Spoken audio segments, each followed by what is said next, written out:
C'est une scène digne d'un film d'action, mais qui s'est bel et bien déroulée ce jeudi 16 octobre 2025 à 9h30 à Kinshasa. Des hommes armés ont pris d'assaut l'agence Robank de la place Victoire, provoquant panique, tirs et prise d'otages. En quelques minutes, l'un des lieux les plus fréquentés de la capitale s'est transformé en zone de siège. Heureusement, l'intervention rapide des forces de l'ordre a permis de neutraliser les assaillants et d'éviter un drame humain. Les assaillants, au nombre de 8 selon le témoignage d'un habitant, pénètrent dans la banque, prennent en otage plusieurs employés et clients, et tentent de forcer les coffres.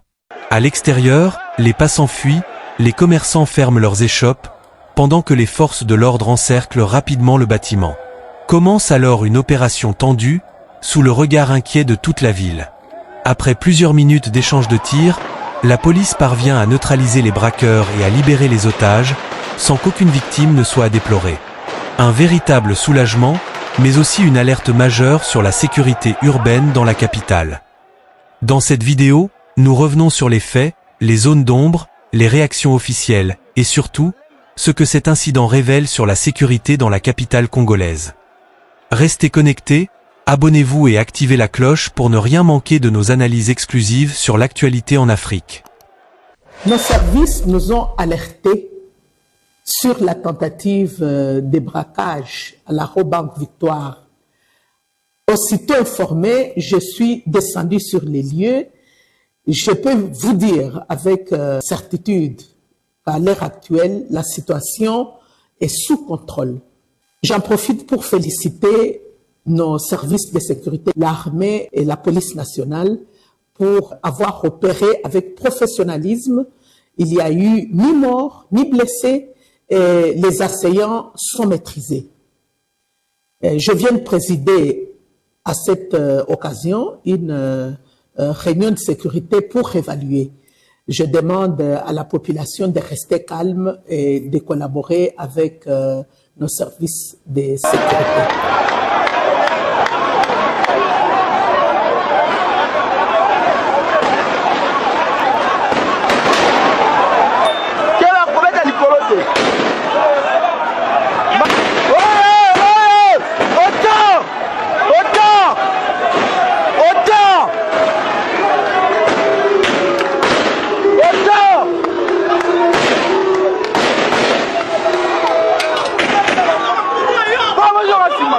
Nous étions autour du vice-premier ministre de l'Intérieur, Sécurité et Décentralisation, dans une réunion de crise et d'évaluation relative au braquage et à une tentative d'évaluation de la banque Robank, la chance de Victoire.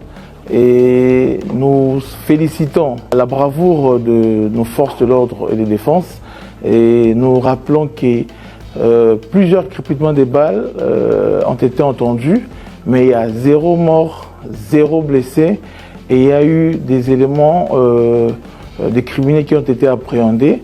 Donc nous profitons de l'occasion pour rassurer la population quinoise d'évacuer librement en toute sécurité et quiétude, parce que les forces de l'ordre et de défense de la ville de Kinshasa sont là à leur côté pour assurer leur sécurité.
Ok.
Ok, bazaki ba criminel ba entouré ba. Baza combien na kati ko bakota na kati? Ba koti. Ah. Baza 8. Baza 8. Ok. Donc na koti na kati. Na kende photographe na sala ba exchange na sala. Ok. Ne ba bengani nga mo ba betina kosa arme. Ok. E ba dite ok ba criminel. Azaraki les gens. Babotoli mbongo. Non, moi ba suka ba tous na azaraki nango. Ah. Ezana 1400 francs congolais. Ok. 600 $. Na 300. Alors sur le terrain, banani bazawana comme ok. D'accord. Oh bozomona azali moko ya bakambiste ya minene bachangeaka na grand marché zando oyo tobengaka azali victime akotaki ayaki kochanger dollar mais malheureusement bacriminel baki kokota mpona koatake bango abungisi mbongo na ye na kati babotoli et puis babeti ye na chargeur ya munduki na tolo donc na kati kuna bato bazali lisusu papa na kati bango nde bacriminel wana bakangami na kati est-ce que ngala bimaki avant bango bakota desan nakutani na bango wana opima moko nde betinga kosa ar na botoli nga tusa ye nango na maboko et bongo bagent ya raobank baza na kati raobank oyo ya sécurité asi amikimeli ntango amoni bango na arme na se awa bimi akimi mbango ake osinale la police nde la police. D'accord, merci beaucoup papa. On y population etondi boye na rond-point Victoire na Eroyo, tozali 10h. Qu'est-ce qui se passe et puis makambongo ezani ne bandi pe depuis Erni. Bandi bana 10h ti Ero 14h. Ba criminel ba koti na kata bank. Koti na kata bank ba fa DCO fati eza de respect. Akela biso awa pona kabula mutej na kata Victoire.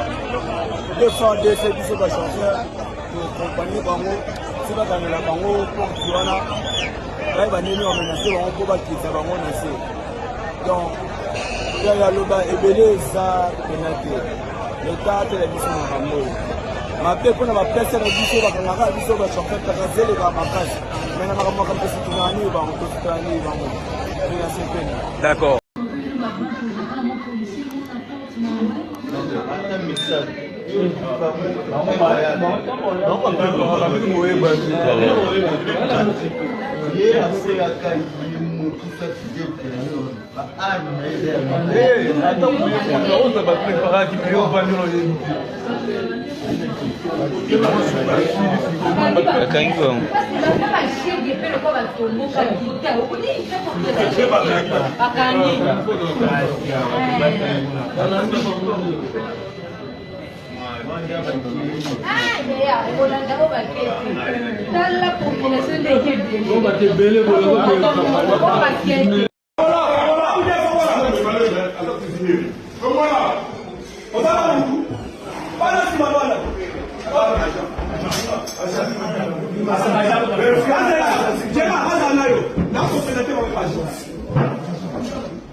Ça l'informatique.